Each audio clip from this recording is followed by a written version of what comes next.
Let's continue today as we talk about angle relationships within circles.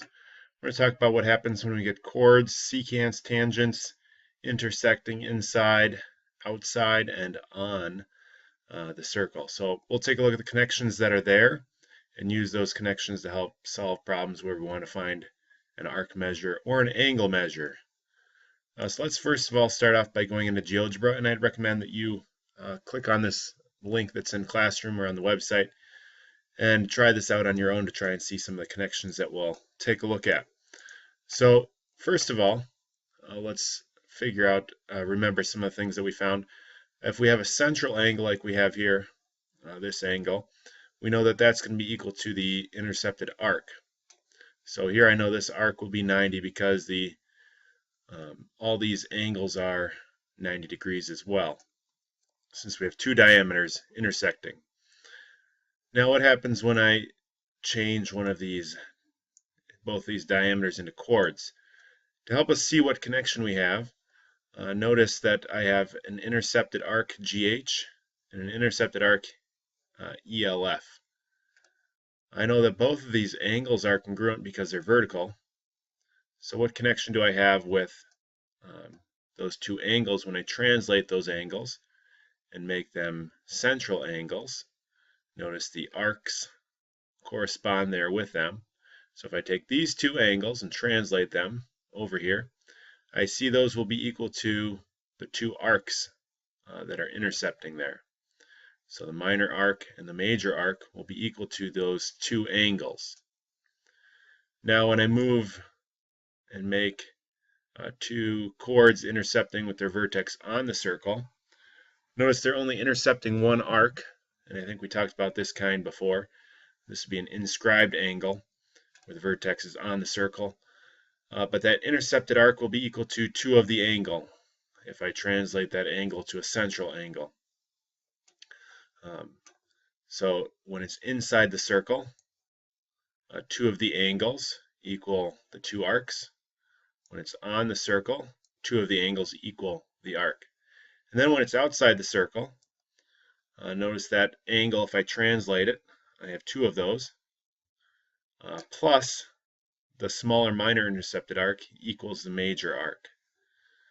So 2 of my angles plus arc HG equal major arc ELF. And that happens no matter what the size of this is. It just shrinks or enlarges that angle in connection with that. So those are the 3 things that we'll take a look at when the vertex is outside the circle, on the circle, or if it happens to be inside the circle. So let's go and do some problems with that and put it down in writing so we have it and can refer back to it later. So feel free at any time to pause any of these slides if you need to write any of this information down. But what we have here is a description of the segments that we have in this diagram in the circle. We've got a diameter and a secant intersecting on the circle. Their vertex is on the circumference of the circle. So that's how we can label that, keeping in mind that we have 3 major categories: vertex on, vertex inside, and vertex outside. So in this case, I know that my arc will be equal to 2 of the angles. So if I have 2 of those angles, let's call it x degrees, I know 2 of those angles will equal the arc. So 2 of the angles equals the arc.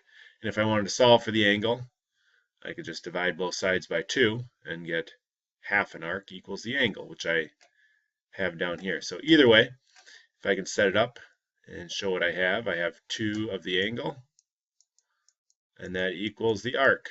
So 2x equals 70, therefore x is 35 degrees. It is half of the intercepted arc. Next example, we have a secant and a tangent, and those meet outside of the circle, so the vertex is outside. In this case, notice if I have this angle, which we don't know, notice I'll have 2 of those angles, and we'll call that x.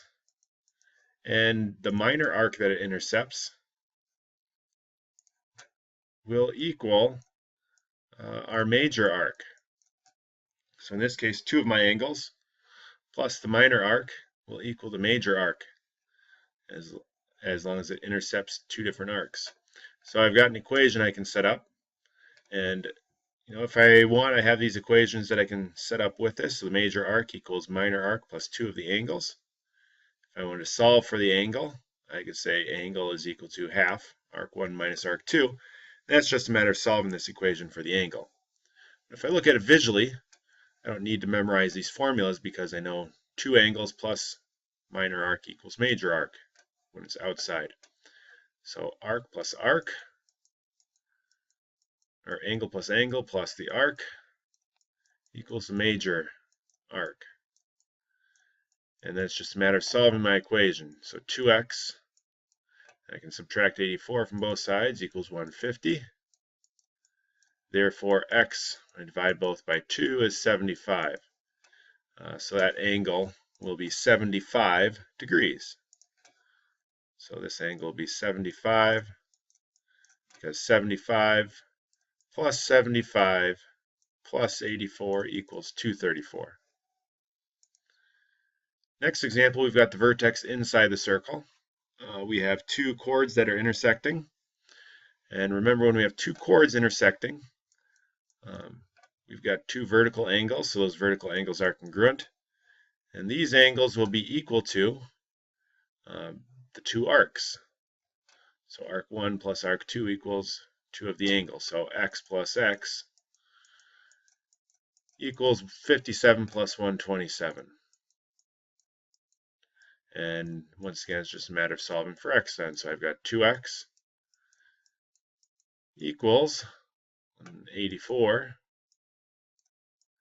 and divide by 2, so x would be 92 degrees. So x is 92. This one would also be 92, which would mean these angles, since they're supplementary, would both be 88 as well. All right, we got another vertex outside the circle. And in this case, we've got 2 tangents intersecting, and they intersect outside. So once again, we have 2 of the angles. I know the angle this time is 105. So I'll have 105 twice to equal my major arc. And then the rest of the major arc will be made up by that minor intercepted arc. And in this case, I don't know what this arc is. But once I set up my 2 angles in there and the minor arc, I can set up an equation. 105 plus 105 plus x equals 285. So 105. And then it's just a matter of solving the equation. So we have 210 plus x equals 285. And then therefore subtract 210, x equals 75. So like I said, we can use this concept to help us figure out not only an angle measure, but we can use it to find either of the arcs as well. This time we've got a diameter and a tangent meeting on the vertex, or the vertex is on the circle. So this time I don't have a minor intercepted arc, so that's really nothing. But I do have the angle, so I have 2 of those angles, and in this case the angle is 90 degrees. See by the box in the corner there. So I don't know the major arc. That's okay. I know that the major arc is equal to 2 of the angles plus that minor arc, but there is no minor arc, so it's just 180. So this major arc is a semicircle since it's 180 degrees. All right, so like I said before, if you needed to pause the video to catch any of that information, make sure you went ahead and did that, or go back and do that now. But then here's all that information for the angles inside the circle, angles outside, all the different scenarios. But remember, it's a lot easier, instead of having to memorize all the formulas, just keep in mind that 2 of the angles plus the minor arc equals the major arc. And feel free to draw on your diagrams if you need to. When the angle's inside the circle, just remember the 2 vertical angles equal the 2 arcs. All right, so do some practice on that, and if you have any questions, make sure to ask.